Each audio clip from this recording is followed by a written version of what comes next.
Hey, what's up, Thunderdogs? It's been a little bit in between videos here. I just wanted to show you what I've been going up against. So, up on my YJ, there's the old Dana 44 Wagoneer steering.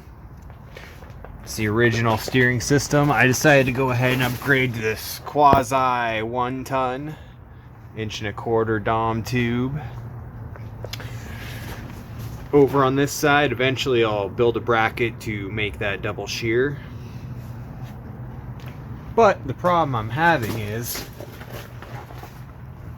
this low amount of clearance. If you can see, this might be a better angle right here. There's my sector shaft, and there's my tie rod. There's not much room in between there. So I originally had a drop pitman arm from a 97 TJ on here, which is actually this one right here. But you'll notice there's no drop on it anymore because I heated it and flattened it out so I can get as much clearance as possible. So you can see I've got a little bit more clearance there now. Now the idea is to take this pitman arm, because you never want to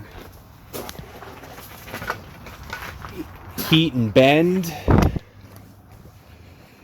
this kind of steering component here. I'll show you why. So just from heating and bending, I've got stress fractures, not both sides, and I just found out this pitman arm's already been welded anyway, so to me it's scrap. That's why I decided to straighten it out. Anyway, my idea is to kind of make a pitman arm of sorts, and I have no idea how to make this taper and all those grooves. So what I was planning on doing is cutting it off right about where the number is, or maybe that's the date code. Just cutting it straight across there so I can maintain this piece and set this piece right inside this plate and weld that in there.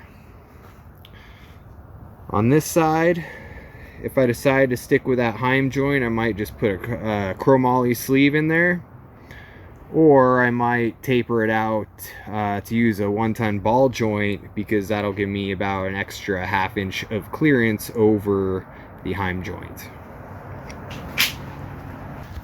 Another issue I ran into is this is a top side of the steering arm on the knuckle there. That's where the tie rod goes in this setup. It can't go below because it'll run smack into the leaf springs there. Another problem I have is I measured for clearance with this Dom tube here, and when it's at full lock I got about 1/8 inch to the diff cover.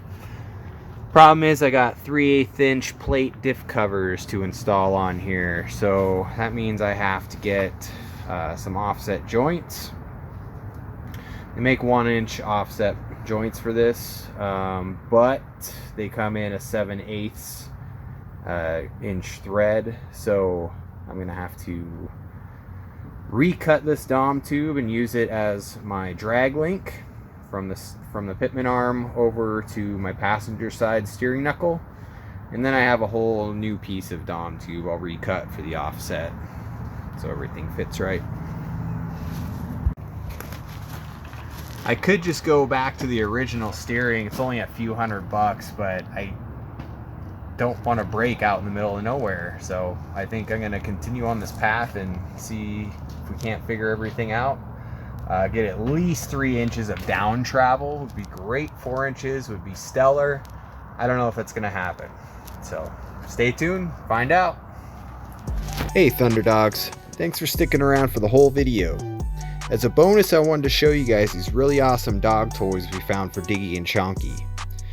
First of all, they're super swamper tires, which is pretty rad, but you can also put these cookies inside that drive dogs wild. Unlike most other dog treats, these ones smell pretty good, like a heavy vanilla scent. Even after they've gotten the cookies out, they still love playing with the soft super swamper tires. I'm not sure how, But these dogs destroy nearly every other toy we've given them, and so far we've had these for over 6 months. We find the cookies to be a bit on the expensive side, so we also smear peanut butter on them to keep it interesting. I've left a link in the description below to help you find this toy and a few other things you may have seen in the video. Thanks again for sticking around, and please don't forget to click like and subscribe. Please leave a comment. Thank you, Thunderdogs. We'll see you around.